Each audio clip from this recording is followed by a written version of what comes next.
Okie dokie. Back to this. Okay. So I wanted to pick up just kind of right where we left off last time. I'm going to get my handy dandy highlighter.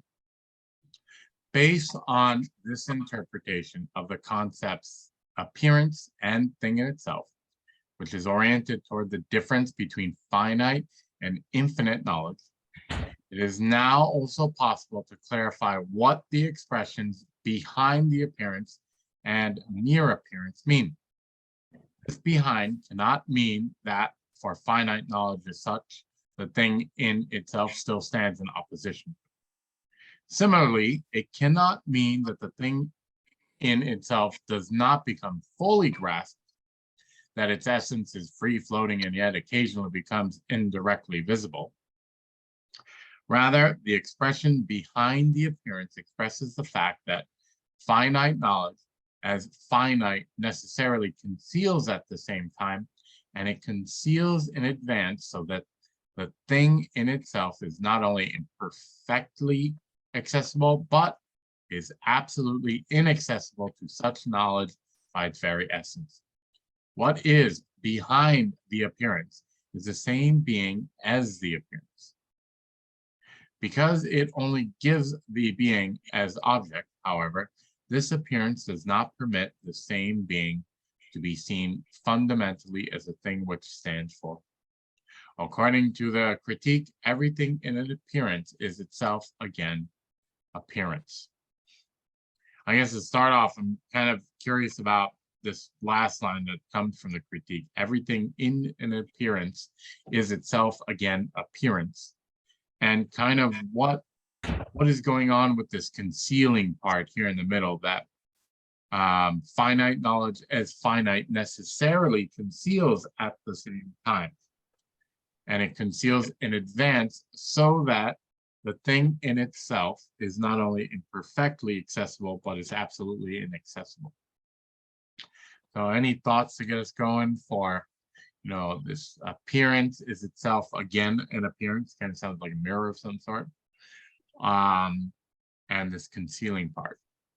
James Cook?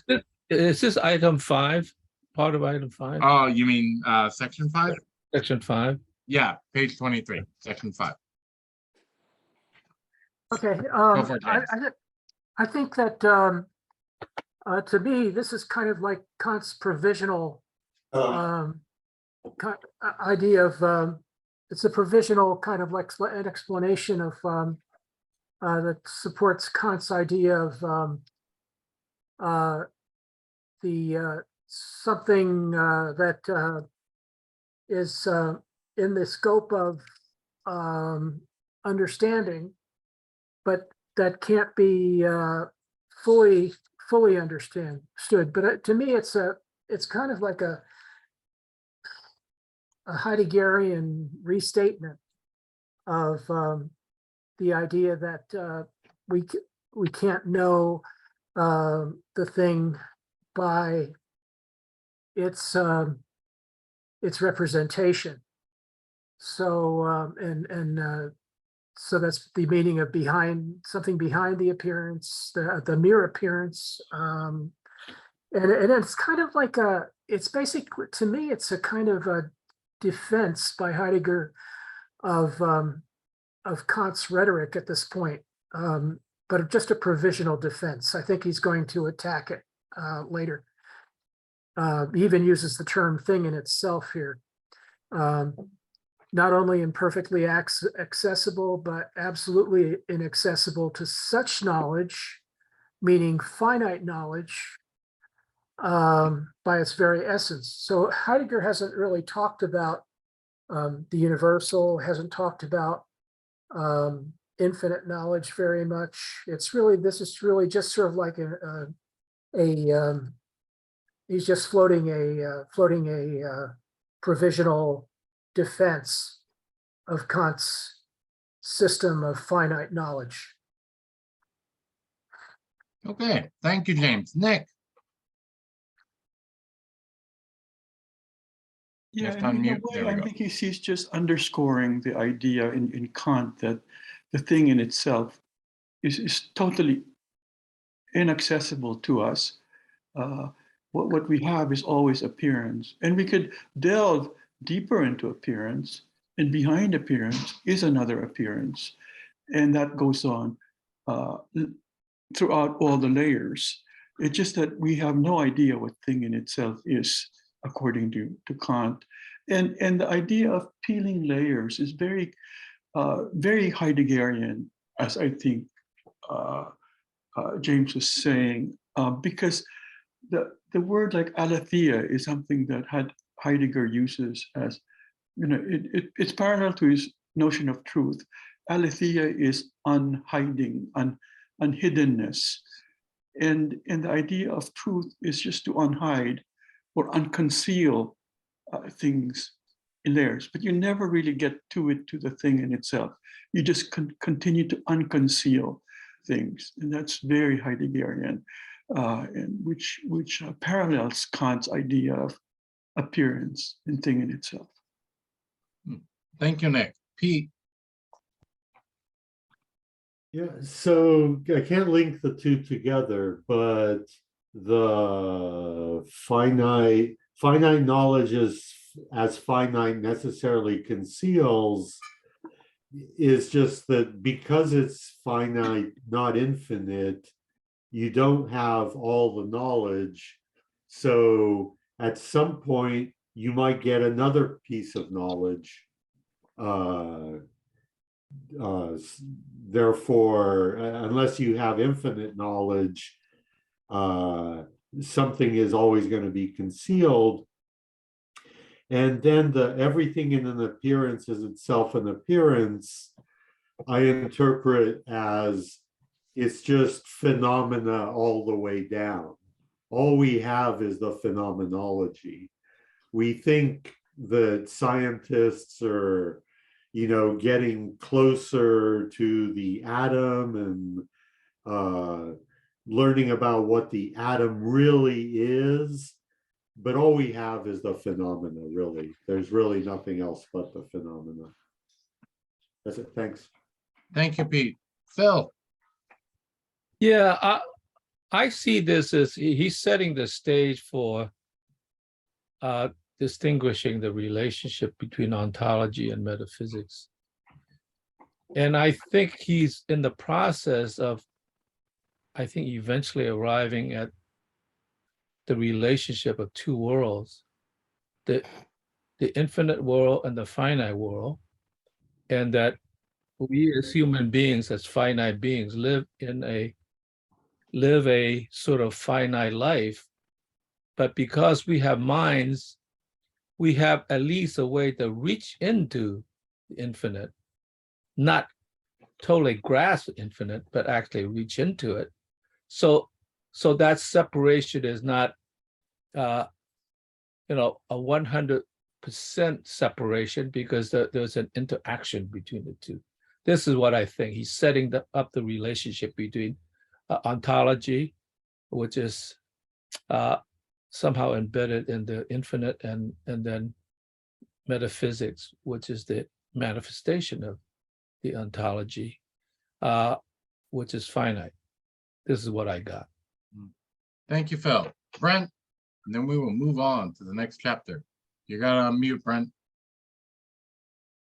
Okay, can you hear me now? Yep. Okay, Heidegger in this book says that the thing in itself is not a different object. He also says that the appearance is not different from the thing in itself, in the sense that it's not a different object. Perhaps it is a manifestation of the thing in itself. And it reminds me of the motto of phenomenology, which Edmund Husserl coined, which is back to the things themselves. That the thing in itself, the things themselves are projects. The thing in itself is a project. And the word back to the thing in itself means that, with each appearance, gives a certain perspective, but it's not the total perspective. So it's necessary to go back to the thing itself and seek out a new avenue into the thing itself. Okay.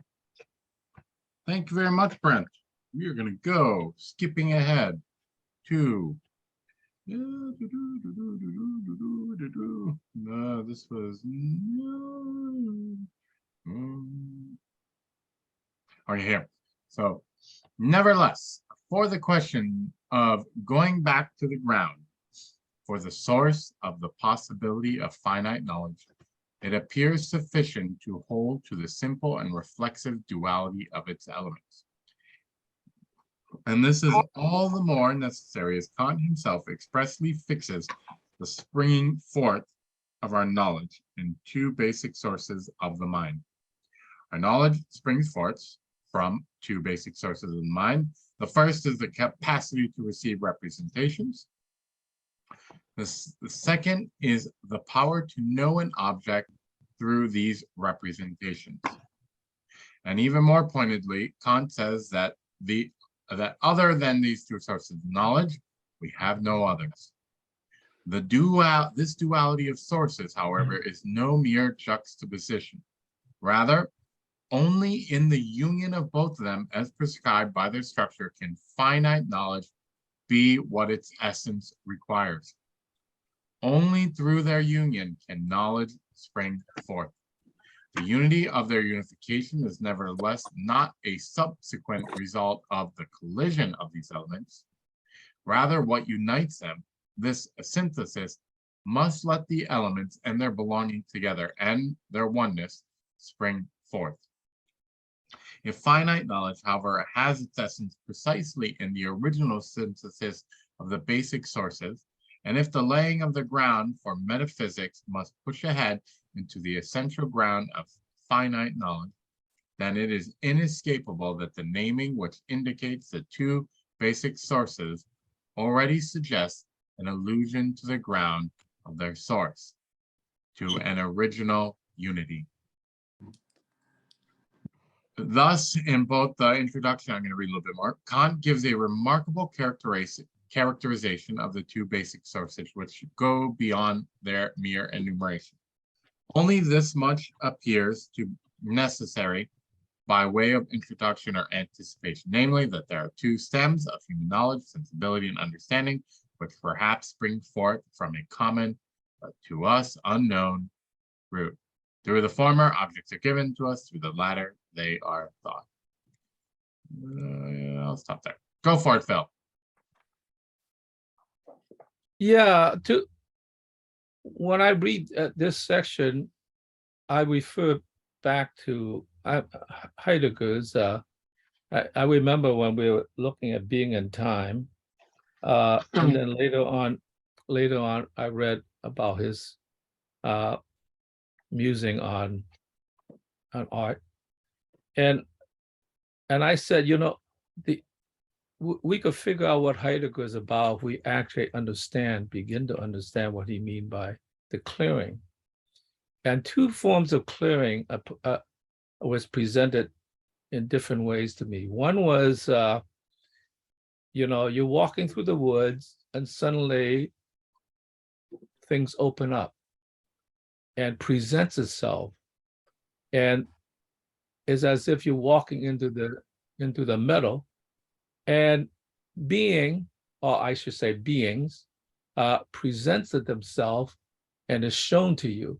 So it comes to you by the nature of being itself, showing itself, in some sense, partly complete and partly incomplete.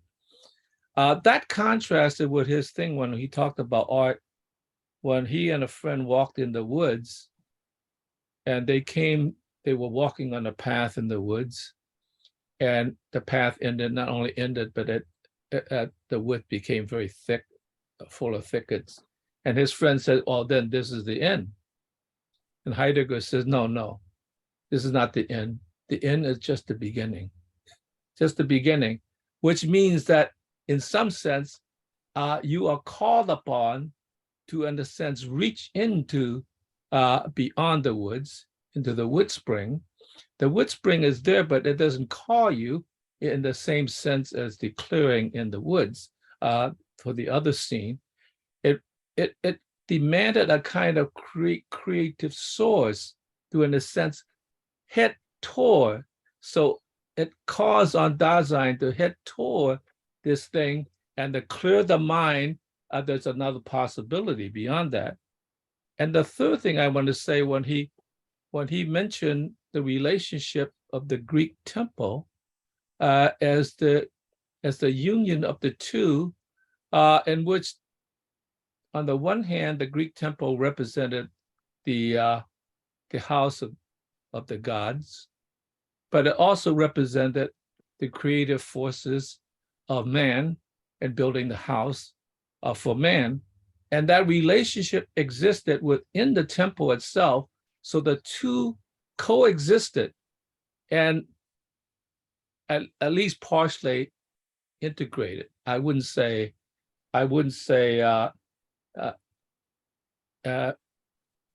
entangled, but integrated. So I think he's thinking about these two aspects of the clearing, in which you receive the information and you must also proceed to digest the information and clear your mind and go forward beyond the limitations of the finite. That's what I got from it. Thank you, Phil. Nick. Yeah, this is going back to Kant's critiques. Kant's basic first critique. I mean, he's explaining in Heideggerian form what Kant's basic critique talks about, and the basis of our knowledge comes from our faculty of intuition and our faculty of understanding. The intuition part, their faculty of intuition, deals with perceptions, senses, what we sense. Intuition cannot create a concept. It can only maybe represent an object the most. Is this object, maybe one can look at it as being fed into the faculty of understanding. And in the faculty of understanding is where the categories live. And the categories are the things that allow us to make concepts and to create further knowledge out of these things that we sense. So you can't have, to create real knowledge, human knowledge, you can't have one without the other. So he's just underscoring that you need intuition and you need understanding. And furthermore, these two are united from a Kantian standpoint in what he calls the unity of apperception, a transcendental unity of apperception, in that if we just had the senses without any unity at all we would be getting are sensations that are not coherent and that are not owned by a one subject. It is the unity of the two from perception going on to the understanding, especially the understanding, because the understanding has the category. And in the category, you have a category of unity. And that unity helps to unify everything so that in our thinking, we see one object united and it is owned by an I. The subject is unified as an I through that as well. So that's a lot to swallow, but that, I think, is what he's explaining in these paragraphs in my thinking. Thank you, Nick. James Cook. Yeah, I liked a lot of what Nick had to say about Kant's intention. I think the word that is really important in this passage is synthesis. So Kant goes into detail characterizing the unity of a perception that Nick was talking about. He goes into a lot of detail in terms of understanding that there's this synthesis that is required in the end that the mind does through understanding. So I think that's the that's the critical factor, is that it's not just the representations, but also the fact that we are capable of taking representations, even in their finitude, and do things like combine them, differentiate them, and various modes of understanding that we apply to our representation of things. And I think in the next section or two, he's going to talk about the process by which we do that. There's going to be a kind of an unfolding of Kant's explanation. But it's an explaining, it's especially an explaining of what Kant is intending by his idea of the synthesis of the mind being capable of creating a synthesis. Thank you. Thank you, James. I think we'll go to David S. and Phil. I'll go. I'm going to skip us ahead, but we can start with you at the next section. And you can say if you wanted to add to this, or it's fine. David S., go for it. All right. Sorry if I missed your initial question, but if we're talking about this passage and its context, so Kant is constantly using synthesis and synthetic propositions as his data for the question of what kind of knowledge can we have. The data is the propositions, and the question is how do they arise, and what are they made up of, and what are all of them, what's the whole expanse of them, so what's everything that we can have in knowledge, and fantasy and everything. So Kant doesn't seem to reflect in that question on other questions like, why do I have a mind? What he just enumerates what he sees as the things that are the capabilities and already present. And he doesn't justify what Heidegger is asking for.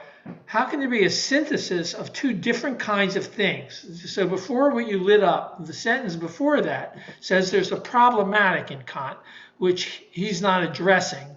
And you're combining two sensibility and understanding get together in an essential unity. But sense and understanding are completely different things to Heidegger.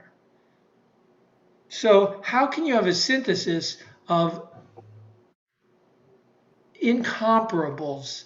And what's doing the synthesis? Some other incomparable. So he's going to say, we're going to come close to understanding this. Kant did not pursue this further. In fact, he calls the synthesizing unity and I don't know. We'll never know. It's like an unknown. And so, and that was okay for Kant because that's his presupposition of what he's going to use as his diving board to explain everything, that you are unifying. And if you don't think you're unifying, you're probably not reading this book because you're pulling everything together. So, it's his presupposition. I don't know why Heidegger, maybe Heidegger thinks he can give us a greater insight into why ontic understanding and ontological understanding will be distinguished. Kant doesn't make this distinction, really. You could call his transcendental knowledge sort of ontological, the basis of the ontic knowledge, but he's mostly talking about ontic knowledge. So Heidegger is bringing his agenda in, but other than that, he seems to be sticking purely to Kant's intent. I think it's really, he's a clear, careful reader. Thank you very much, David S. So I'll read the next section and we can go to Phil. I like this one. At this point, the interpretation of the critique must be revived and the leading problem must be affirmed more precisely. What is at issue is the essential possibility, like David was just saying, of ontological synthesis. When unfolded, the question reads, how can finite human Dasein pass beyond, transcend the being in advance when this being is not only something it did not create itself, but something at which it must be directed in order to exist as Dasein? The problem of the possibility of ontology is accordingly the question of the essence and essential ground of the transcendence of the preliminary understanding of being. The problem of the transcendental, i.e. of the synthesis, which constitutes transcendence, thus can also be put this way. How must the finite being that we call human being be according to its innermost essence, so that in general it can be open to a being that it itself is not, that therefore must be able to show itself from itself? I guess before I go to Phil, just kind of wanted to throw out there. So, and I kind of mentioned this above somewhere. It seems like what's happening is that I mean, if I'm understanding this last part, that how can a human being, a finite being, look at something and understand another being that is nothing like it, does not come from it, and that being also is coming from kind of a human being standpoint too, where it must show itself. I mean, he says to show itself from itself. Is that something like that, where the object has some type of agency in it, or is it purely that the human and it's just in that relationship between the human and the object? That's, but like that therefore must be able to show itself. I was unclear if he is saying that the object is doing something there, and it's not just the human's presence that's making the object do something there. So Phil, sorry to cut you off before. Go for it. Yeah, it seems to me somewhere he talked about intuition. That intuition belonged both to the sensing and to the understanding. And intuition somehow senses the world in a pre-understanding that in some sense is dragged into understanding, so that the categories that are formed in a higher level of understanding, there's already a pre-understanding that the sensings could sort out similarities and differences of all kinds of things. And that is already a kind of pre-categorization of things, not a hard line definition, but a pre-understanding. And that is a kind of intuition. Oh, this seemed like that, and that seems like this, and so forth.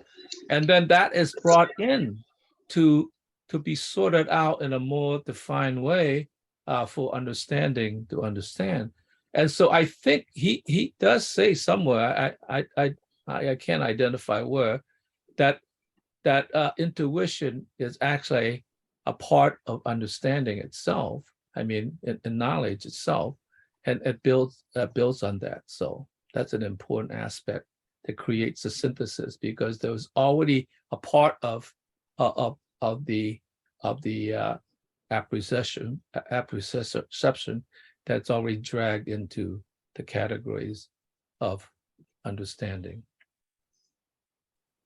Thank you, Phil. David S. and then James Cook. Yeah, this, I wouldn't be too thrown off, I think, from that end that he says show itself from itself. When Heidegger is talking about being and Dasein's encounter with the other object, the being, he characterizes it as something that we are given from the other thing that gives it. Or, no, well, because in German, the phrase is it gives for its presence, for its being. So I think what he's sort of saying here, if we weren't stuck in the Heidegger linguistic gobbledygook, is how does Dasein become aware of, as you said, the thing that is not Dasein from the being of that thing, which Heidegger considers is not an act of Dasein. So it's an act of the thing, or an act, something like an act of that thing to reveal itself, to be given to us. So we get things only as much as they are given to us. So he calls that showing itself from itself. I think that's all. This is a little bit in his language here. And right, so the question, how can the finite Dasein transcend its finitude and realize that what exists for it can be seen as its own receptivity of other things? Because now it has gone to something that's not it. How does it make that transition? Then there's an ontology because there's being other than Dasein's immediate being with all the conceptuality that we can then attach to the existence that he described in being in time. Thank you, David S. James Cook. Yeah, okay. Yeah, I guess my two favorite parts here are when he says, what is that issue? Is the essential possibility of ontological synthesis. So that's really what we're doing. We're taking objects and we're synthesizing ontologies. So so that's sort of Heidegger sort of like making a home announcement, to the crew, his announcement to the crew, so to speak. And then down at the end, which I think, I guess David and Bill were talking about, the answer to your question is in that where is in the Dasein explanation. There's a transcendence between Dasein and the object, obviously, and or between us and the object of perception. But there's but there's a lot that I think Kant kind of leaves to the imagination that makes it hard to read. I wouldn't call this Heidegger gobbledygook. I would call it explication of some very difficult to understand and easy to misunderstand text in Kant in the first critique. Not that Kant's ideas were bad, it's just that and he's stating here that what we call human being, that finite being that we are, is in our innermost essence are capable of being open to a being which we ourselves are not. So yes, these beings have a capacity for showing themselves, fortunately, or else there would be no ontology, no relationship at all. So this transcendence, this gift of transcendence, occurs this way in the closing sentence of the paragraph, which I think is very clearly put. Thank you, James. Apologies for the gobbledygook slant. Didn't the shade, sorry. Nick, go for it. Yeah, I love that gobbledygook. So the way I read this particular paragraph is it can be maybe interpreted in a couple of ways, two different ways. The ones that David and James have talked about, they interpret this last statement here when it says, in general, it can be open to a being that it itself is not, and that therefore must be able to show itself from itself.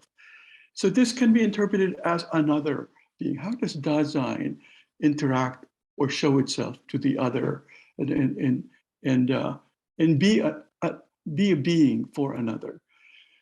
But for me, another interpretation and a more interesting one might be, especially in the suggestion of the word transcendental synthesis here. And then if we look at that first question that came up, how can finite human Dasein pass beyond or transcend the being in advance when this being is not only something it did not create itself, but something at which it must be directed in order to exist as Dasein? Now, this particular statement is to me referring again to itself, going back. And the way I would interpret this another way would be the way when Kant talks about the synthetic or transcendent unity of apperception, he talks about this is how we create a subject, an I, how the I becomes an I in that unity. But that I that becomes an I becomes really two I's. There is what I would call the apperceptive I, which is just a shell of an I, because that I can happen not in an empirical way, but can happen in what he calls a priori. That my wife heard me say a priori. She hates that word. Sorry, I don't know if you heard her scream. But yeah, but the I is also how Kant puts it. The I is also an appearance, because we are an appearance even to ourselves, and that is what we call the empirical I. So this might be, can be interpreted as a reference to that, the I relating, the apperceptive I relating to the empirical I, possibly. Again, because we're still in this one paragraph, it might become clearer down the road what he means. But again, it's a little ambiguous as I read this, but those are the two interesting interpretations of this as I see. Thank you, Nick. George. Can you hear me okay? Yep. This is really the key issue that really, in my opinion, divides Kant from Heidegger, from Hegel. And it really, in this regard, it puts Kant more clearly in the realm of analytic philosophy, because for a Heidegger, for a Kant, right, there is no division between consciousness and the world, right? There's not, and I think therefore I am, and it's mediated through some noumenal system of thought. Instead, consciousness is a gradation, right? Things do have intent, they're for themselves, right? And consciousness really is fundamentally, very intimately, an interaction of the brain and things for themselves. And so there is no separation in terms of consciousness from the rest of the world. Everything interacts. And we see, and things present themselves as in themselves, and our ability is to interpret them as in themselves, as for themselves, rather. They interpret them, reinterpret them as for themselves. And so humans are distinct in that we could see, okay, this thing is asserting itself for itself. And we interpret and see green, okay, the leaf from the green, the green from the leaf, we see that. And so we could say, oh, that's green, the tree is for itself. And of course, as humans, we can see in itself as well. We can dissect the leaf and uncover deeper for itself. No, we could uncover deeper in itself, for itself. And so again, consciousness, the reality is a broad interaction of spirits and consciousness, and we are living in the world. There's not a separation between consciousness and the rest of the world, and mediated through some kind of noumenal frame, right? That we can't. Heidegger and Hegel reject that entire model of the mind. I hope I made a contribution. Thank you. Yes. Thank you, George. Appreciate it. Jenny.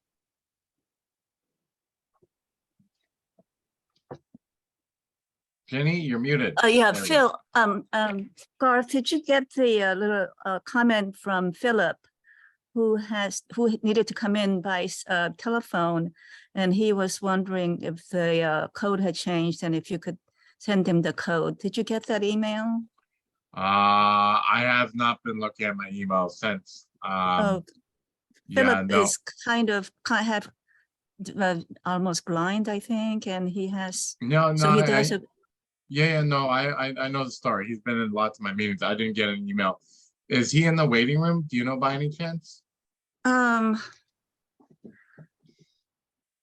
think that this email I have was from a while back. Oh, yeah, I did respond to a message from him. So. Oh, you did? Okay, good. Okay, Yeah, sorry. That was a while back, though. It wasn't. Yeah, it was. Week. Yeah. Okay, yeah, I saw that. Okay, folks, moving on. First stage. Okay, space, i.e. the relations of beside, above, and behind one another are not found anywhere here or there. Space is, scrolling down, not a thing at hand among other beings. It is no empirical representation. It is not the represented in such a representing. In order for what is at hand to be able to appear as extended in accordance with definite spatial relations, space must already be apparent prior to any taking in of what is at hand in a way that takes in stride. Space, must be represented as that within which what is at hand can be first encountered. Space is something represented which is necessary and necessary in advance, and finite human knowing, i.e., it is a pure represented. I will stop there. I want to go into the next paragraph too, but just want to get people's thoughts about pure represented, or it is pure. Yes.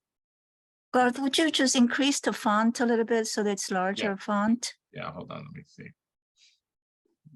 No, yeah. 1 second. There we go. There we go. Okay. Nick. Thank you. Yep. Nick. So again, this is another kind of lecture on Kant's idea of pure intuition.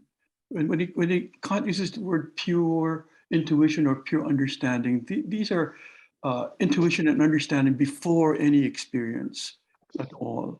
So it's the pure form of intuition and understanding. In the case of intuition, the pure form of intuition has in it the space and time.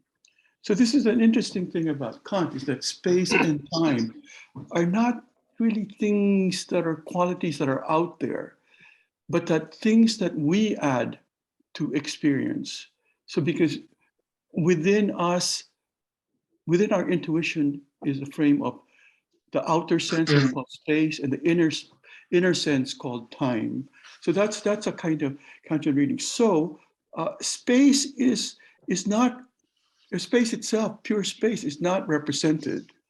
It may be a representing, a way of the thing that allows for representation. There is a condition for representation is the thing. Actually, how it is in its pure form is kind of a conundrum, and kind of, if you try to think about it, what is just space without any object? But I think he's trying to say this is a necessary thing from a Kantian standpoint, necessary thing in order to represent anything. In that sense, it is never a represented, it is a representing. That's it. Okay. Thank you, Nick. James Cook. Yeah, Oops, sorry, James Cook. I pressed the wrong button. Can you unmute yourself? okay, I did it. Okay. Yep. Yeah, this is really the first place where Heidegger, I think, is really makes a separation with Kant. For Heidegger, the representation is something taken in stride, and for Kant, there are certain representations that are separate from sensory intuition, and he believes that space, is the best example of one of these. The first example that he gives of something that shouldn't be present in intuition, of course, which a lot of us sort of throw the first copy of the book that we find, we throw it away, because of that. But Heidegger sort of softens the story here and says describes it as a pure presentation. In other words, it's something, and this is my language. He calls it a pure present, an empirical or a pure representation, or something that is represented as a within which is at hand when what is at hand can be first encountered. So in other words, it's a condition for anything else. But there's this, so I would say that in order to sort of like understand it, he calls it a pure represented, right?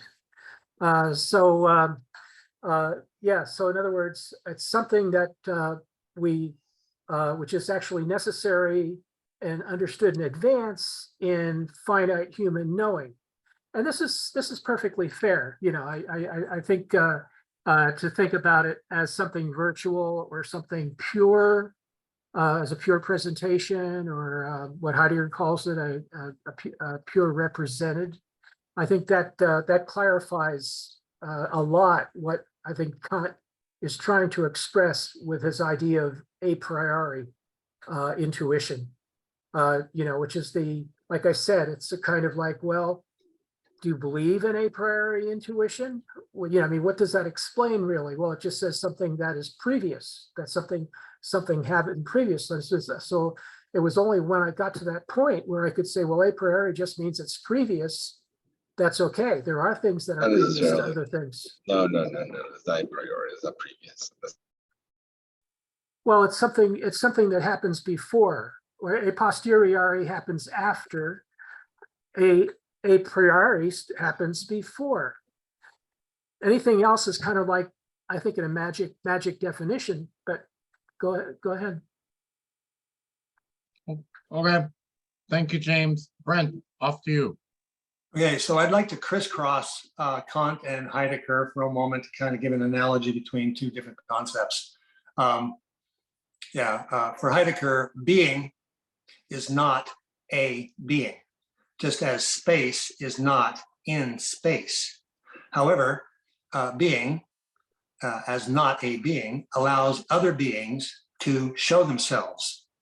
And the same thing, space, while it is not in space, is necessary in order for objects in space to be intuited.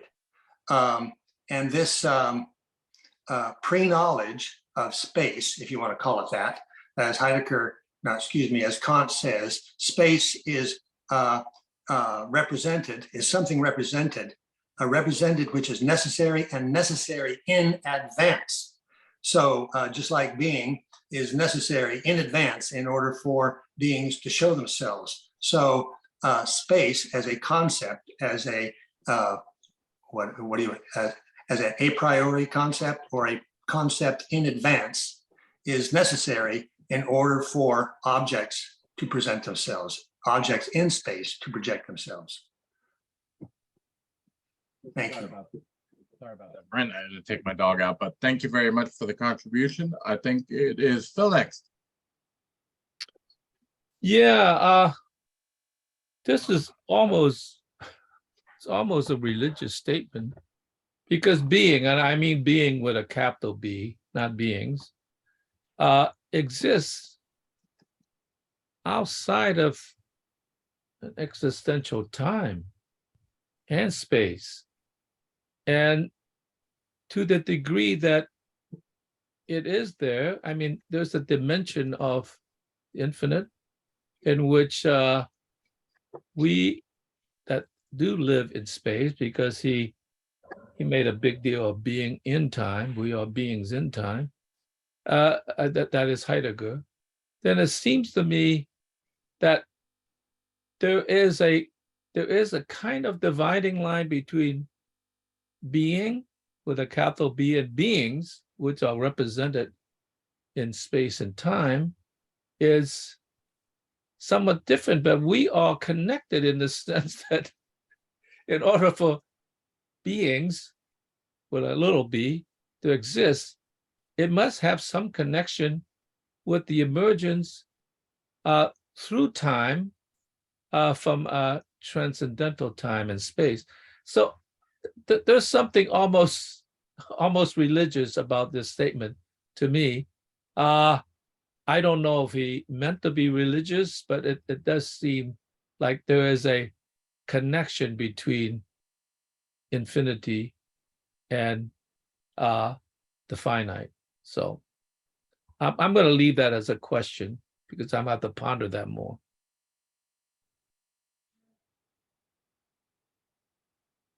Thank you, Phil. I just wanted to take us a little bit down and just, I guess, get to this topic just one more time. The unity of space is not with respect to more and particular spatial relations held together and assembled from a comparative consideration. The unity of space is not that of a concept, but rather the unity of something which in itself is a unique one. The many spaces are only limitations of the one unique space.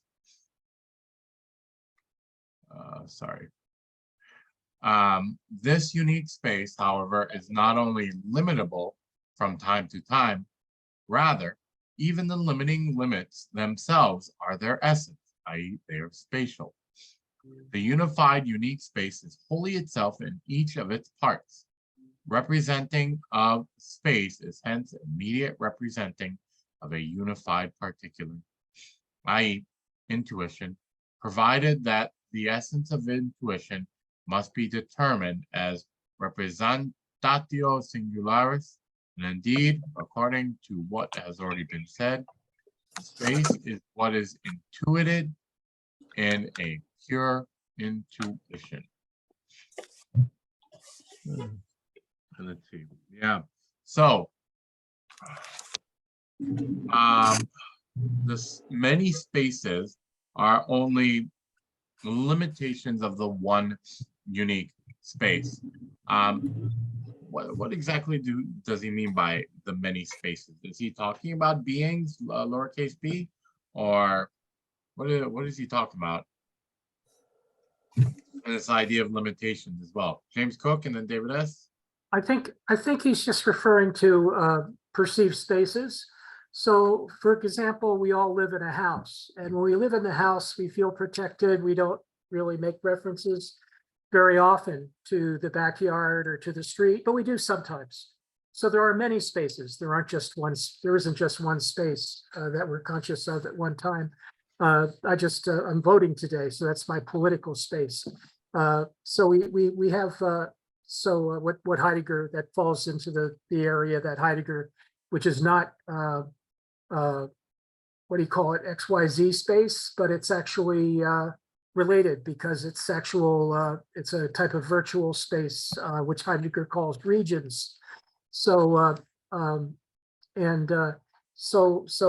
this idea that, we could also use this term, multiple spaces, and they're only, and Heidegger is just referring to the fact that there are only limitations. So, and I like what he says at the end, the pure intuition. So if you really want to understand space, have a pure intuition about it.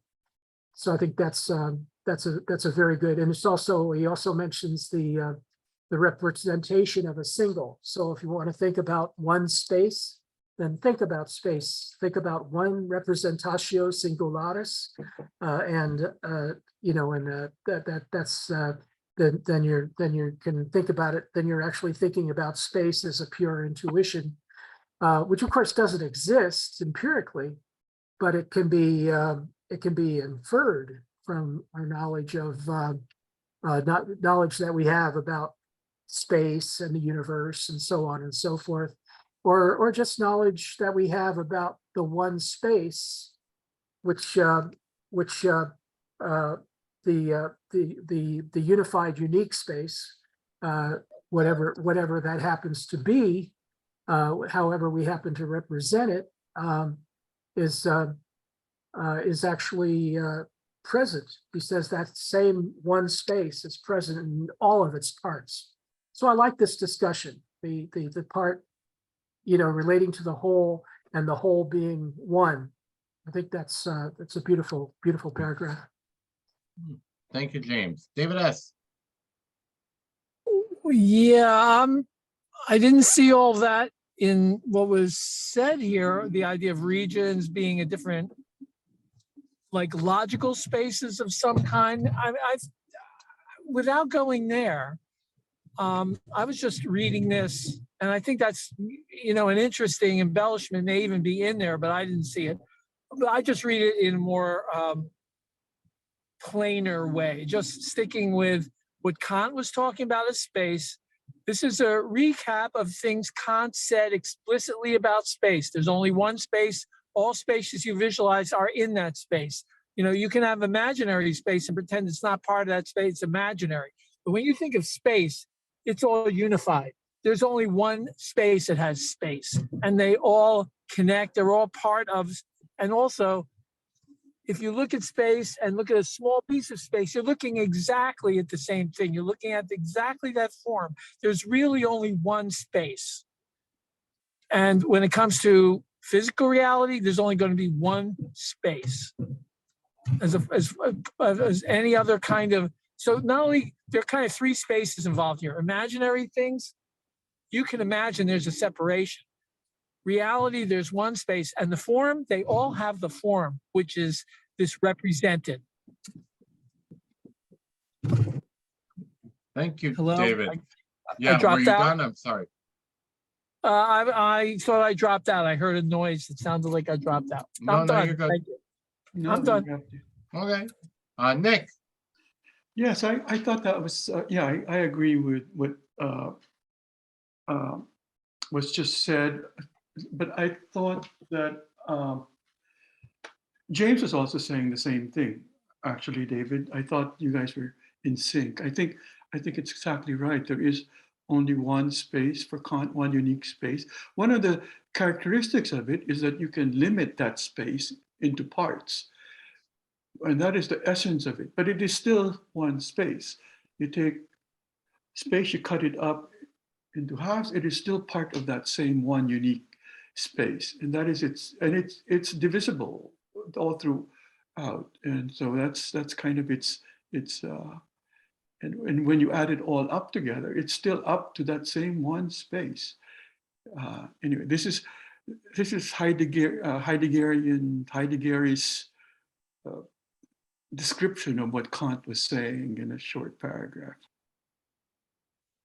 Okay. Thank you, Nick. Ken. Yeah, it's kind of seems like it sticks out that he's stressing even the limiting limits themselves are their essence. So I think it's nice. It is, and it's surely true to say that somehow all space is one thing, but somehow he's getting towards this fact that limiting space makes space meaningful for us.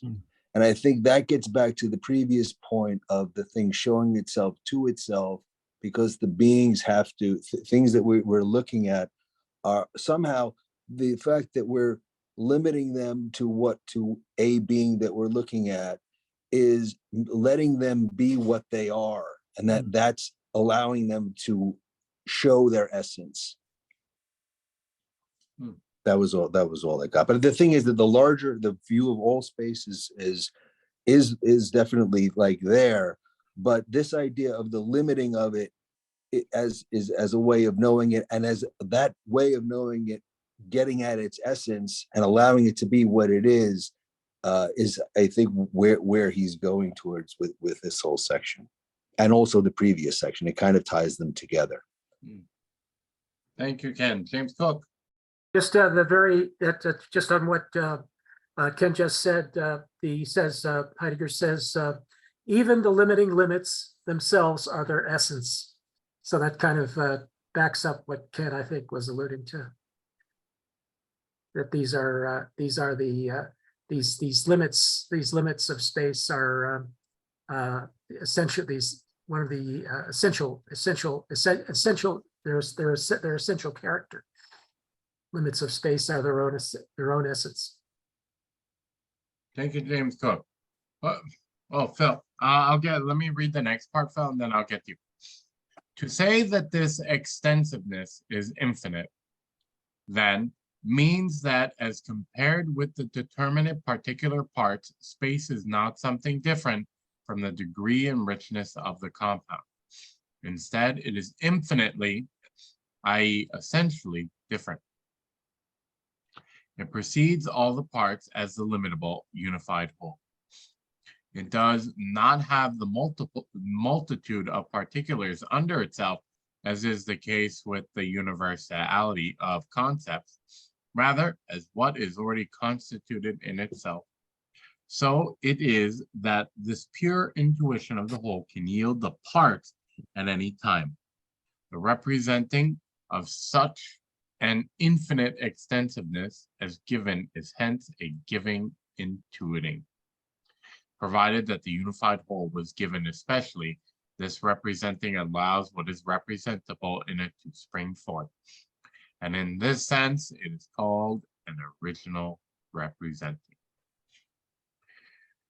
Okay, just kind of some clarification of how he gets to the idea of an original representing. Has he already answered the question that he put forth kind of in at the B part? Or not in the B part of saying what trying to find the where the source of the unity, I think in a previous part that we had read. What is he talking about in original representing? Phil, let's go to you first. Yeah, I like what Kent says. I think what Kent says ties in with this, because if you have this sort of like, I guess, unified space, I think he's drawing the dimensions of existence, because by, in a sense, limiting the parameters, you created, in a sense, another ontology of existence, because it makes that particular dimension of limitations real in terms of your operation and your existence. And the beings that are within that dimension then becomes a part of your world, in a sense. So I like what Kant says, because it brings the, I guess, the transcendental part of space down to earth, to existence. And it is up to Dasein, in a sense, not only to explore the infinite, but also, in a sense, carve out the dimension of existence that he is going to build. That is in essence part of his creativity, is to, in a sense, I hate to say dissect the dimensionality of existence. Thank you, Kent.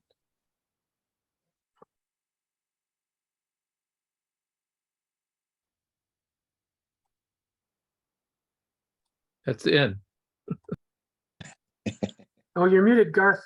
Oh, Ken has his hand up. Sorry, I was blowing my All nose. right. Go for it, Ken. I think Phil, I just wanted to back up that I think that it's a mistake not to read this text as a spiritual thing, not to get out there too much, but it is in limiting and being able to limit as this method of knowing applies to the self, and it applies to how we know the infinite in turn. So this limitation has to be applied to the infinite so that we can know ourselves, and then you could say go on to know the all one, but that's a little beyond what we're seeing here. So Go for it, James Cook.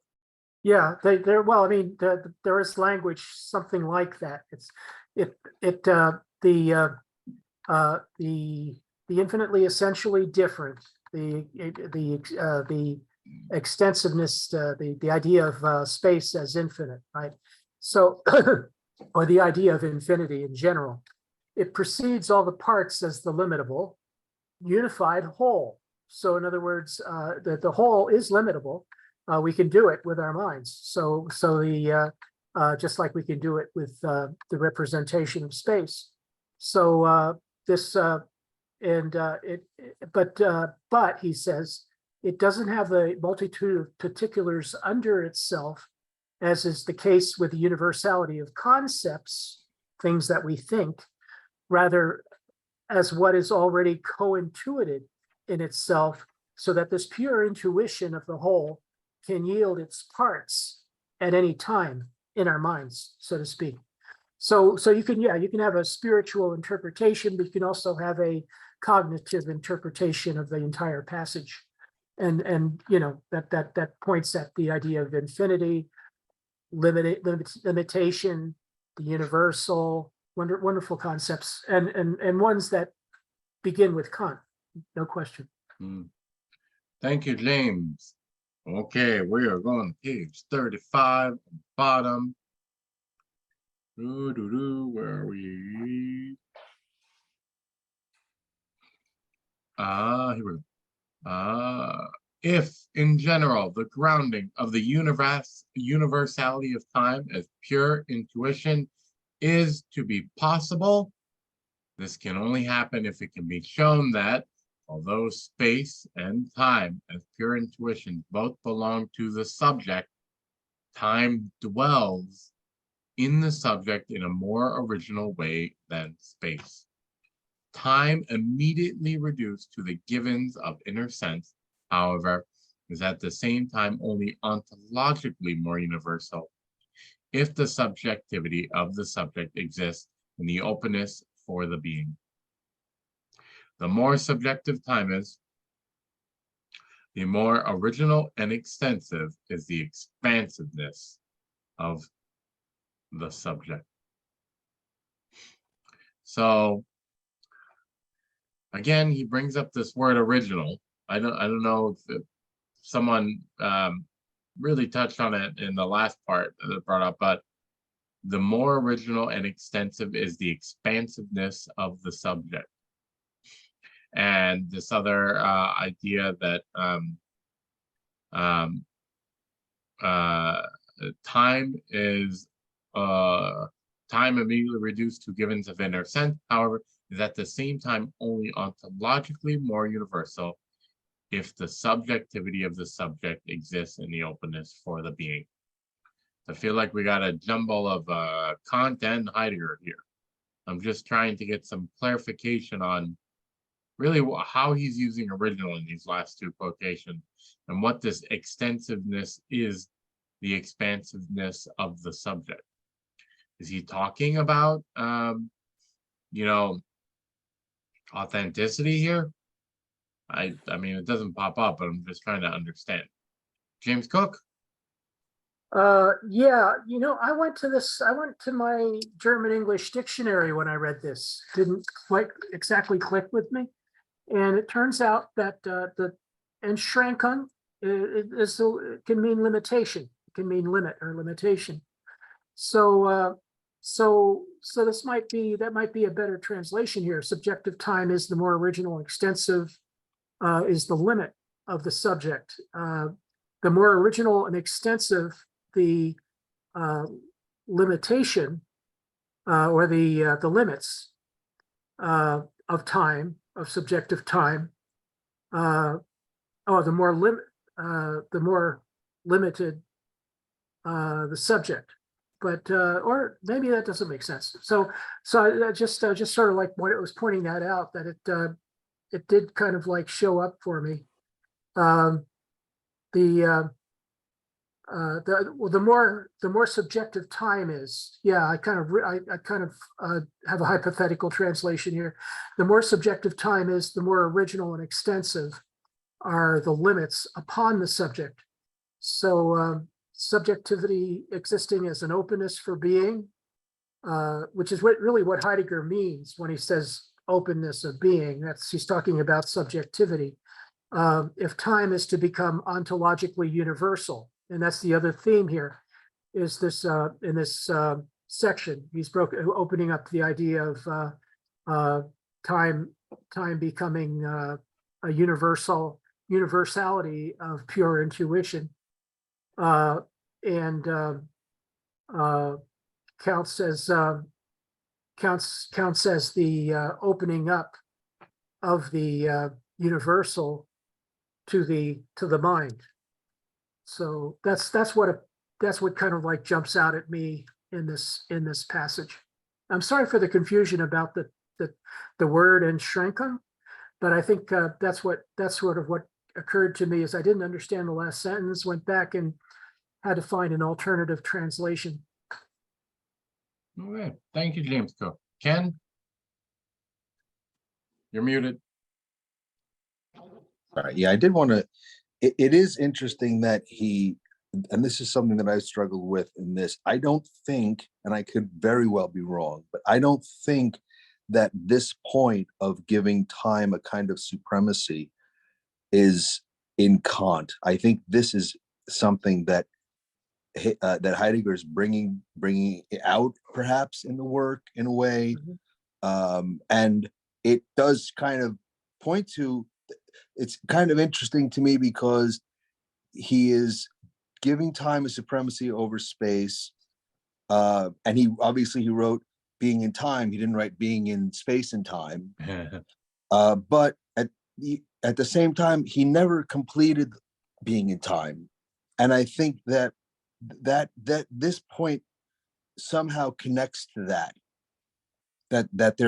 to somehow give a demonstration that time is somehow more important, although it's hard not to, I guess, for a lot of people.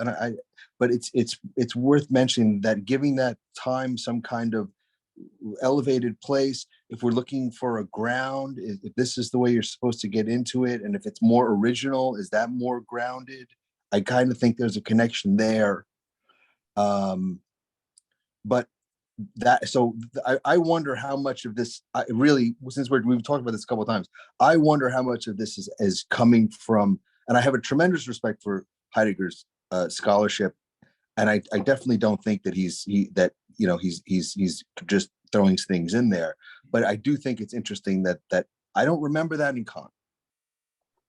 Thank you, Ken. David S.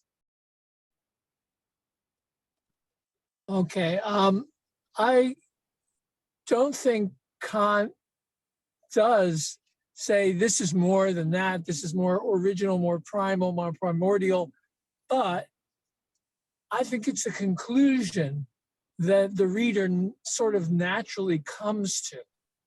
That in certain ways, time is more, I mean, the precondition, I don't know. And so they're each preconditions of something. I always think of time as primary, the way Heidegger's putting it, because it's part of inner experience. And inner experience is where you derive outer experience from with sensation. You have series of conscious states. You have series of consciousnesses. This is your inner self. And the inner self has time. The outer self, as Heidegger is saying, how do we get to an outer self? Is something that's not us, something that is transcendent in some way from the purely conscious experience. That has to do with space presenting and having the separation of things in space. And it's true that the construction of understanding space entails time, and the construction of understanding time, we use space. Kant describes that. But inner experience, in some way, doesn't that come first? I think Heidegger is stepping naturally in a natural. I don't know about the giving part. If he says it's giving, I can't see it. I'm in a car. I don't remember Heidegger asserting that. That would sound Heideggerian. But the primacy of time seems natural. Thank you, David. Phil. Yeah, this is an interesting quote, because if the subjectivity Givens of inner sense. If the subjectivity of the subject exists in the openness for being, and I keyed on the word being, one would naturally thought that he would use capital being.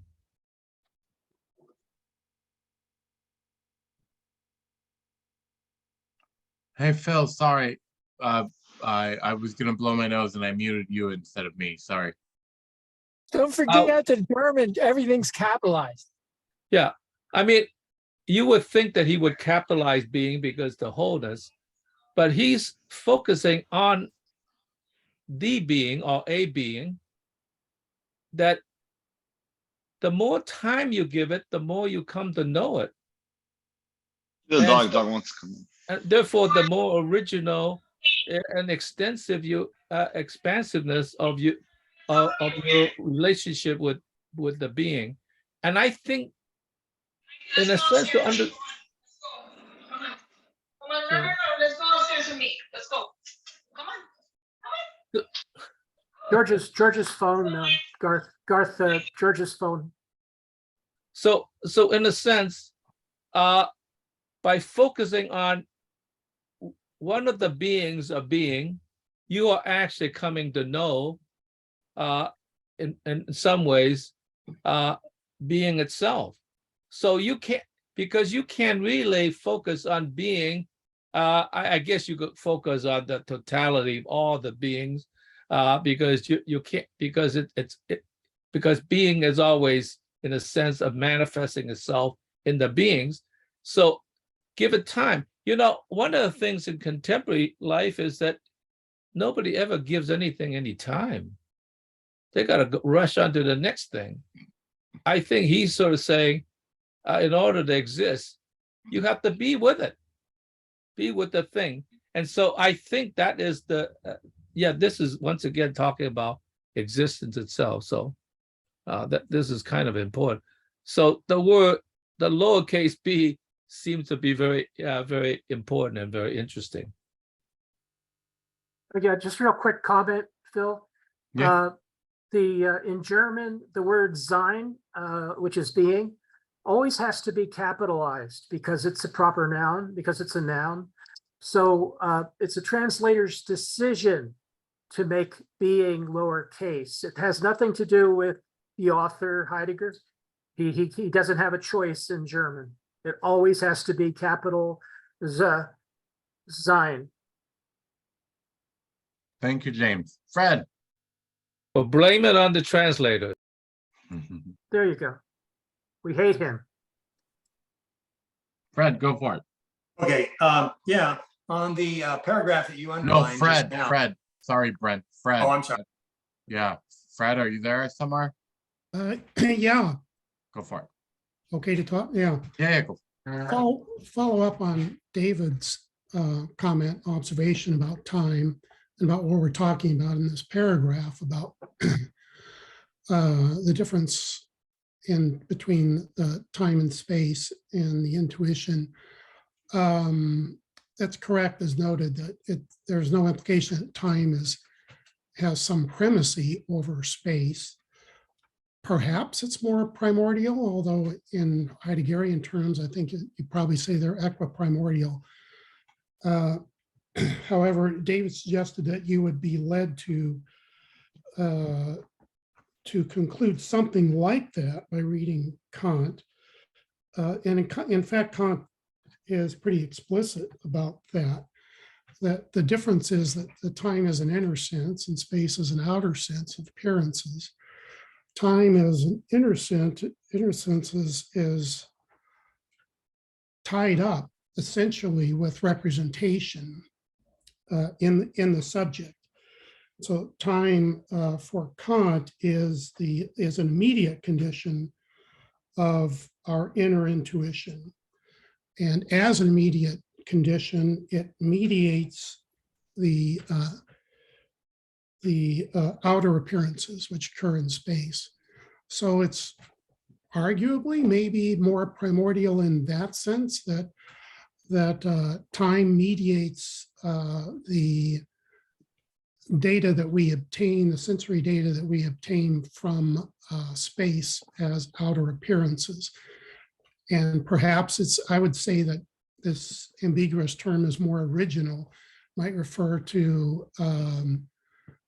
the assertion in Kant that as an inner sense, time is an aspect of our representation. So time happens within the subject. Time and space are both belong to the subject, but time is peculiar in that it necessarily entails representation and reproduction in the Kantian sense, reproduction within the subject. It organizes the appearances that we obtain from things in space. I think Fred is right, and in accords with the translation I've seen of more original as ownmost. So it's more interior, it's more subjective. Thank you. Brent. Yes.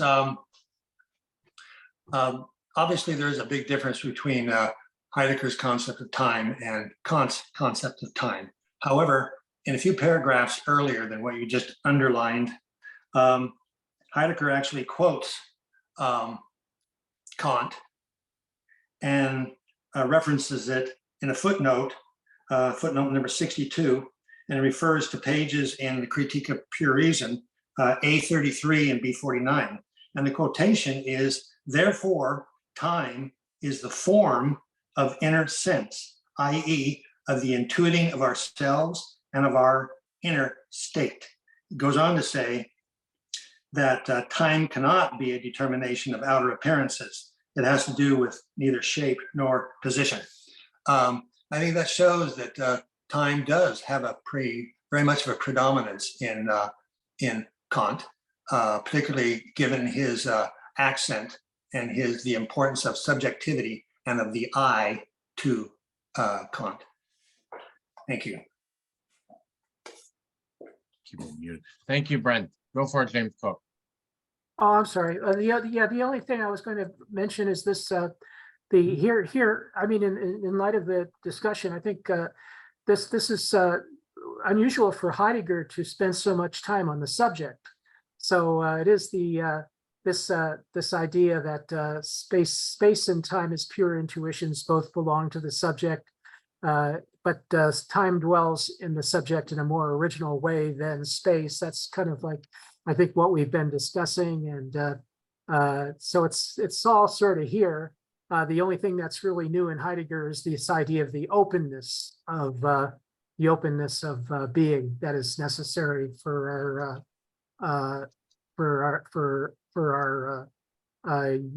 us to be able to use time in this conceptual representative way, unique way that we do. Thank you, Ken. So I think what's worth mentioning is there's definitely a supremacy given to understanding. And I think that time is more associated with understanding than the manifold of senses that include space or have to be presented in space. So I do, and that's definitely, I feel like that's definitely in Kant. But it is, again, it's kind of impossible, and I think everyone would agree that you can't separate the time that you're seeing something or the time that you're receiving a perception from the way you're understanding it. It's kind of given in a unity, and that's, I think, the same. Thank you, Ken. Scooting us ahead into the thinking. Every determining of something as something, judging, includes the unity of the act of ordering various representations under a common one. This act of reflecting, unifying, however, is only possible in this way if in itself it is already guided by the preliminary reference to a unity in light of which a unifying in general is possible. The reflecting itself, quite apart from whatever concept arises from its action, is already the preliminary representing of a unity which as such guides unification. If, accordingly, the representing of unity lies in the reflecting itself, then this means representing of unity belongs to the essential structure of the basic act of understanding. The essence of understanding is original comprehending or grasping. The representations of the guiding unity lie already prepared in the structure of the act of understanding as representing unification. So is this simply, is he just talking about, like, again, talking about a priori? Is this just him explaining a little bit more how this all happened, that there needed to be something in place before? He's talking about reflecting a lot, so there had to be something some act of reflecting, unifying that was before that makes this possible? This is what he's getting at. I mean, I know he's talking about the understanding and notion, or is this one on no? Yeah, this one is on notion, right? Yeah, on notion. Is that simply what he's getting at? He's just laying down again the a priority of it. Brent? Yeah, just that I think that the unity of the unity is of the entire the act of ordering various representations under a common one. The unity of intuition and thinking is prior to the various representations. Is prior to the acts of intuiting. Is prior to the acts of the imagination in forming concepts. The unity is prior to all of those. So, oh, sorry, Brent. Yeah, go for it. And that was it. That was it. Okay, so I was just gonna ask a little follow-up then. So, because he says a little bit later on that they belong in advance to the essential structure of reflection. So that the thing that comes before is that whenever reflection was put into place or however it came about, in the structures of it already was reflecting. I mean, it seems very tautological. It's not really just for anyone. James, we could go to James, and if anyone wants to respond to that. Yes, James. Well, he's actually addressing the idea of pure concepts, and I think the point where he gets started in this section is where he's talking about conceptual representing of the commonalities of things. The idea that it says I don't know.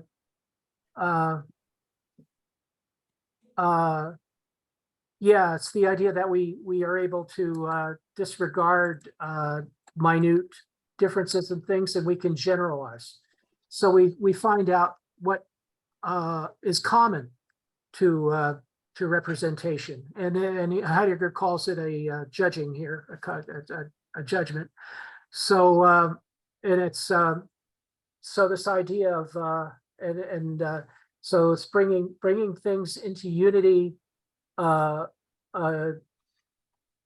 yeah, in light of unifying what unifying general is possible. So this is the human understanding. This is the fact that we can take various things, and we can unify them together. Like all the cars in the parking lot, statement like that. They're all different makes, models, speeds, driving characteristics, but they're all cars in the parking lot.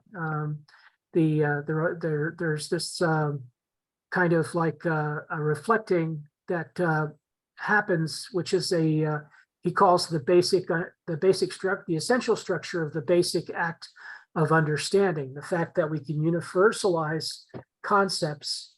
I was reading something in a electronics book just the other night, and it said that the abstraction of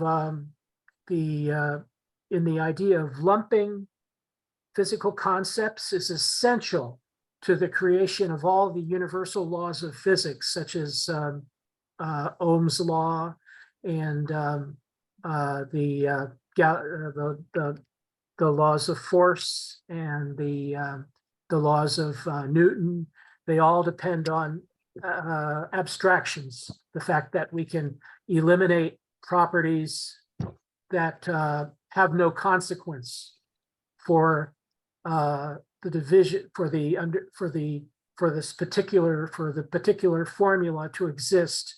We don't have to think about how long the battery is going to last. We don't have to think about how much resistance is in the battery.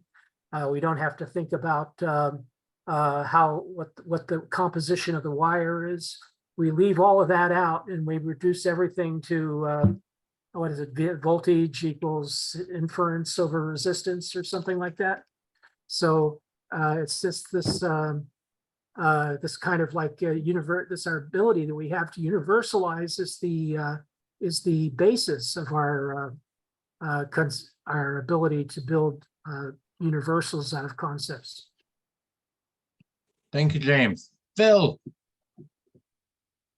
Yeah, I'm going to be a little bit more particular about this because I could talk about something that I know a little bit about.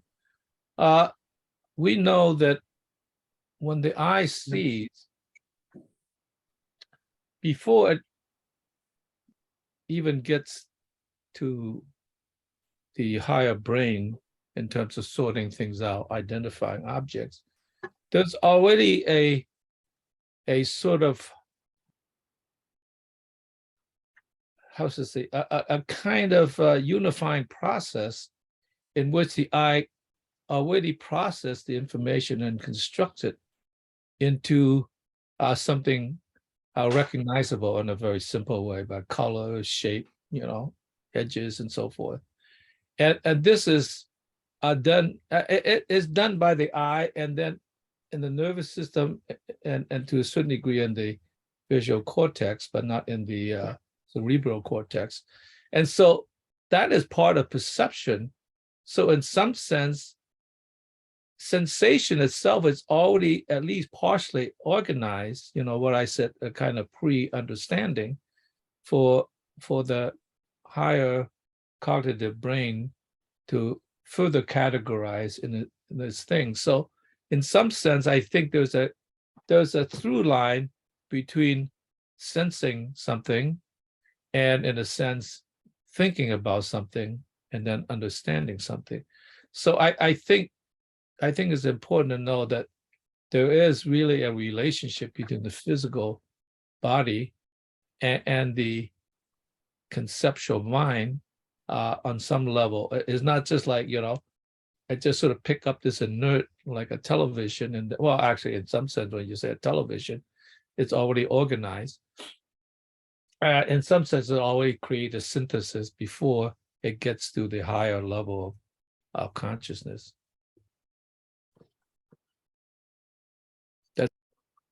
Thank you, Phil. Okay, let's jump into the categories. We've got two places I want to look at here. But where are we? But it is not. Okay, there. We must see that such a critique of the table of judgments as supposed critique of the source of the origin of the categories has already fundamentally missed the decisive problem. Not only are the categories not deduced tactically from the table of content judgment, but in no way can they have conduced to it for this reason, because at the present stage of the discussion of the isolated elements of pure knowledge. Come. Oh boy, you need to go back. I'm sorry about that. Because at the present stage of the discussion of the isolated elements of pure knowledge, the essence and the idea of the category in general has not yet been determined, and indeed cannot even be made into a problem. And I wanted to highlight this and another part a little bit farther down because I don't really understand quite what the problem is. Okay. Yet, even with this isolation, okay, it seems easy to be satisfied with the task posed by the first stage of the ground laying. For what is more obvious than the elements of pure knowledge, pure intuition, and the pure concept presented side by side? Yet even with this isolation, from the very beginning, we must not lose sight of the fact that pure finite knowledge has become a problem. This was said earlier. The second element, pure thinking, is essentially subservient to intuition. So I don't quite understand what the problems are. I don't know if other people can shed light on this, but I really don't understand. He said in the first place about the table of judgments, it seems like he's somewhat talking about the relation to the categories, but I don't understand what the problem is there. Or what the problem is here about pure finite knowledge. Brent? Well, it's just in my thinking, you know, it's the problem is that an intuition cannot be comprehended without a concept. Yet a concept is empty without intuitions. So there's kind of a circuity between the two. You know, there's a unity. Obviously, there's a unity of reciprocal implication, but what exactly is that unity? That's the problem. You know, which comes first, the concept or the intuition? And you know, is it really just a vicious circle? And is the problem, you know, to get out of the circle? Is the problem just to get into it into a more original way? You know, and I think that possibly the concept of the categories allows us to see this in a more original way. That's just the way I see it. Thank you, Brent. David S.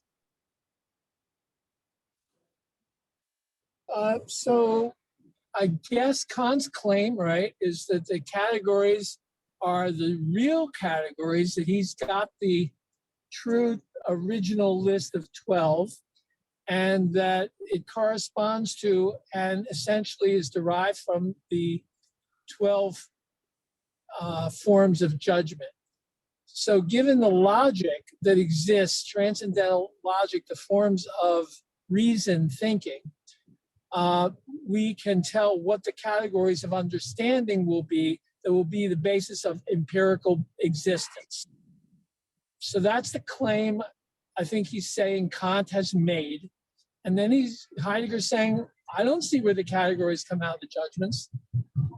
And that's how I read this, but I don't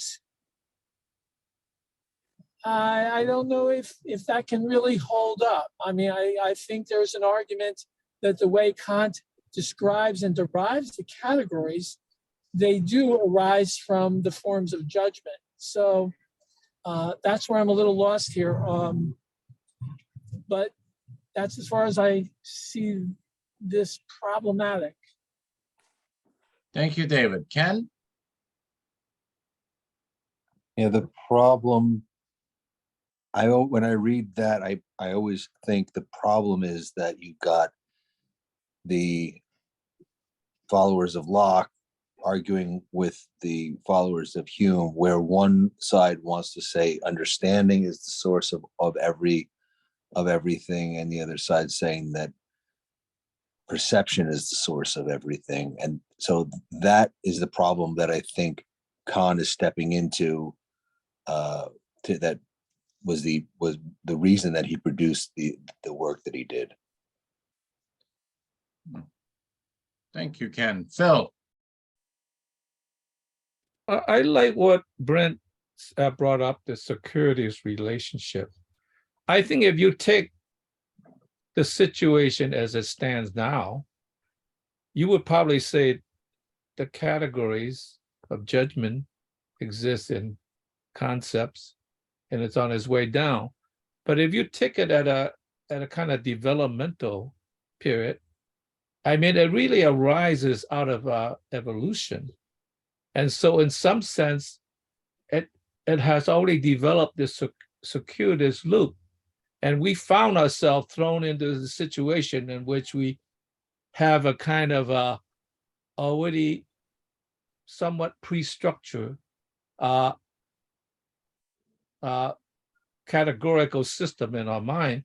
So in some sense, depending how you look at it, I think it is circular, but if you look at it as now, it's a little bit like what Heidegger would talk about, being thrown into this whirlpool of ambiguity, and then you come to sort it out.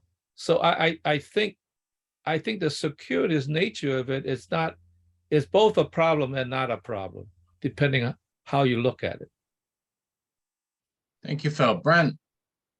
Okay, I don't know if this will help, but you know, obviously Aristotle was the one who first brought up the categories.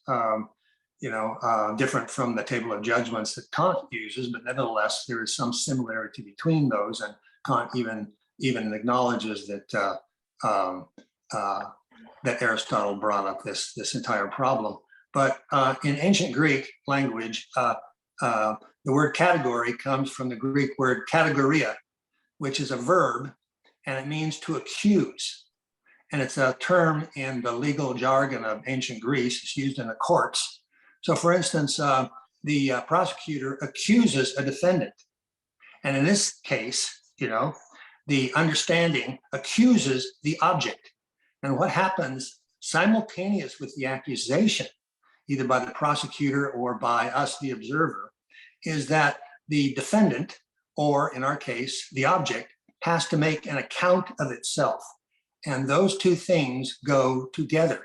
First, the accusation, and secondly, the accounting. The object has to make an account of itself because it has been accused from a particular point of view, which is a product of the imagination. So these are not two separate acts. On one hand, the prosecutor decides he's going to accuse someone, and then they wait through an entire court system, and then the guy accounts for himself. No, it's an immediate thing. It's a unified action. The accusation and the accounting, they go together. That's cool. Thank you for that trip down etymology lane, Brent. Right. Sure. James Cook. Okay, I think the essence here is in the last sentence you highlighted. And this is the reason why it looks kind of as it kind of appears as a problem. But usually if you find that in Heidegger, you just haven't read the next paragraph is the problem, and so here we have right there, that statement is, this was said earlier, the second element, pure thinking, is essentially subservient to intuition. That sounds like a problem. As a consequence, dependency on pure intuition is not secondary or supplemental to pure thinking, but belongs essentially to it. If the pure concept is apprehended initially as notion, then as a pure implication about all knowledge, then the second element of pure knowledge has by no means yet been attained in its elementary character. On the contrary, it has been shorn of the decision essential moment, namely the inner reference to intuition. Inside of understanding and pure knowledge, you have intuition. It's a property of understanding. The pure concept as notion is therefore only a fragment of the second element of pure knowledge. So this is the concept that Heidegger is stressing here, and I don't think it has a reference to Kant. It is, just like this is pure epistemology. This is the people write lots and lots of books about Kant, about trying to explain what is Kant's epistemology. Well, for Heidegger, it's fairly obvious. Everything here fits into one general basket, which Heidegger calls pure knowledge. Thank you, James Cook. David S. Right. So the categories here are in themselves, they're nothing but a form. Each one of them is a kind of form for a thought. And if we're going to interrogate ourselves, if we're going to reflect on intuition and compare one intuition with another, or sensibility in an instant with sensibility in an instant, and we're going to say that was the same, not knowing the word green is fine. I see, I sense a similarity. That similarity is a judgment. A judgment is a syllogism. It's a unification of different things as generalized into a single thing. So now you have used the form of unity, which is the result of judgment on sensation. So concepts arise by having made a judgment and retaining that unity. That unity can be recollected and used again. And this is, another layer of recollection or recognition. So it's the building process gets to new levels each time, but it's only by creating the forms that will be the forms of thought. And the 12 forms of thought have to come out of the way you do judging, the way your thought processes. And I don't think it has anything to do with evolution or biology or neurons or anything to explain. This is about our awareness of our thinking. The neurons could be lined up all over our brain one way, but if we're not recognizing how we think, that lining up doesn't mean anything in this context. It's the way we're thinking. That's all. Thank you, David. Fred. Yeah, Kant is entirely apsychological in that respect. He's concerned about the process of thinking and not about how our sensory apparatus from eyes to brains works. He's talking about the necessary steps that are required in order to make sense of things in the world. And that's right, that the understanding is our faculty for judging, and that's what creates the concepts. The concepts are really the predicates of the judgment. That's how we think. Categorization is essentially how we classify objects. Now, I don't get this, what Heidegger is saying here, if I understand this correctly. Maybe I'm not understanding it correctly, that he doesn't derive it. He doesn't just seem to criticize the derivation in the critique of pure reason. He seems to claim that it's just simply not derived, which is bizarre, because that's the whole topic of the metaphysical deduction in the critique of pure reason, is the derivation of the categories from the table of judgments. And the metaphysical deduction is, to my mind, a really pretty complex, long exposition by Kant. So, and there are certainly potential flaws in that argumentation, but that's just odd that the apparent assertion by Heidegger that he simply does not deduct the categories from the judgments. One might say that Heidegger does not deduct the absence of a deduction of categories, judgments in Kant, because it's all over the place in the metaphysical deduction. Now, as far as the specific categories go, Kant just lifted it from Aristotle. It's very much in the Aristotelian tradition, and he didn't have anything really particularly original to do in deciding which categories to use, and he admitted as such. So this is typically what we have borrowed from Aristotle, and this works pretty well. But his major contribution was precisely the derivation of the categories. He gets into how we conceptualize objects and how we categorize them and how we form judgments. And essentially, they're you'd say, second order concepts for judging, how we kind of pour individuals into the categories that we form in order to make judgments. So there's a whole lot in the metaphysical deduction about the derivation of the categories. And I must be missing something here, but I don't see where Heidegger says that it's simply not addressed in the critique, if that's what he's saying. So if anybody can enlighten me, I'd like to understand that. Well, we'll see what James has to say. James, your last comment.